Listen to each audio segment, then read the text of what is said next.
Hi, my name is Lucy Persons, and welcome to my podcast about the history, significance, landscape, and politics of Bondi Beach. When people think of Sydney, often the Opera House and the Harbour Bridge are the first iconic sites that come to mind. But I think there are few places that capture Australia's culture, history, and identity as well as Bondi Beach. Bondi Beach is one of the most famous and iconic beaches in the world. It is one of the southern Sydney beaches and has become a popular destination for tourists and locals both over the past century. Bondi is more than just a beach with beautiful sand and surfing. It is a place where history, surf culture, migration, and modern tourism all come together.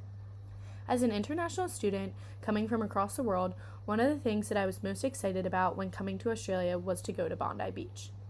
Coming from overseas, I thought I knew what beaches were supposed to be like.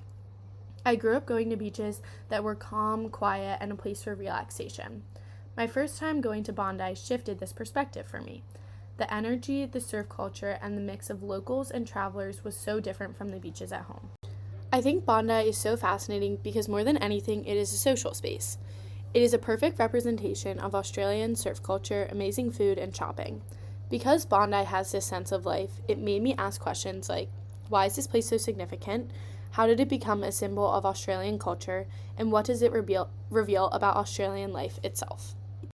Bondi Beach stretches roughly a kilometer along Sydney's eastern coastline. It is surrounded by sandstone cliffs, beautiful sand, and of course what it is best known for, the amazing surf. It attracts locals, surfers, and tourists during almost every month of the year. At the southernmost end of the beach sits the iconic Bondi Icebergs, a stunning swimming pool perched above the water. Just behind the beach, Campbell Parade runs directly parallel to the beach and the shoreline. Along this road are countless cafes, surf shops, art buildings, and the Bondi Pavilion. The Bondi Pavilion is a landmark that is central to lots of the beaches. Bondi stretches roughly a kilometer along Sydney's eastern coastline. It is surrounded by sandstone cliffs, beautiful sand, and of course what it is best known for, the amazing surf. It attracts locals, surfers, and tourists during almost every month of the year. At the southernmost end of the beach sits the iconic Bondi Icebergs, a stunning swimming pool perched above the water. Just behind the beach, Campbell Parade runs directly parallel to the beach and the shoreline. Along this road are countless cafes, surf shops, art buildings, and the Bondi Pavilion. The Bondi Pavilion is a landmark that is central to lots of the beach's 20th century history. Old footage of Bondi from Bondi Beach History Channel really shows how central the pavilion was and still is to everyday life. Bondi is both a natural site and a very urban one. The tension between these two things make it interesting to study. Before Bondi became a global icon, this space was part of the traditional country of the Bidjigal and Gadigal people of the Eora Nation. Coastal regions like Bondi were essential sites of fishing and ceremony. Indigenous histories are a good reminder that Bondi's story did not begin in the 19th century. European occupation of Sydney and the surrounding areas really challenged the environment. In the mid-1800s, private landowners controlled much of the beach, but by 1882, public pressure on the New South Wales government led to Bondi officially becoming a public beach. This was part of a wider shift towards having more public leisure spaces in industrializing cities in Australia. According to the Australian government's National Heritage listing for Bondi Beach, the site was officially added to the National Heritage List in 2008, recognizing its long-standing role in the development of Australia's coastal recreation culture. The listing highlights how by the 1920s, Bondi was attracting tens of thousands of visitors on summer weekends, making it one of the busiest public beaches in the country. Then came the surf bathing revolution of the early 20th century. The introduction of surf clubs, life-saving technology, and new swimming laws, I think, reflects bigger cultural changes in Australia, like the rise of modern leisure, urban growth, and the growing fascination with beach life and culture. According to Hello Bondi, the Bondi Surf Bathers Life Saving Club was founded in 1907 and is one of the oldest in the world. The National Museum of Australia also highlights this moment as defining milestone in Australia's beach culture. It is an important symbol of the emerging idea that Australians are, quote, people of the beach.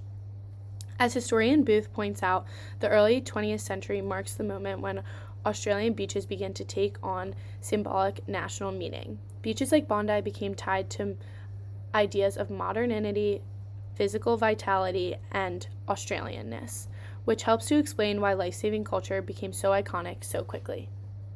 Bondi tells us a lot about Sydney's transformation as a city. In the early 20th century, Bondi became a testing ground for the ideas about public health, recreation, and modernity. Going to the beach became tied to the ideals of physical fitness and spending time outdoors. These things reflect national anxieties about health and identity. In his work, Booth argues that historians see the beach as a stage where national identity is performed, a place where ideals of health, masculinity, leisure, and citizenship were all negotiated. Bondi's popularity during this time reflects how Sydney was participating in this broader ideological project.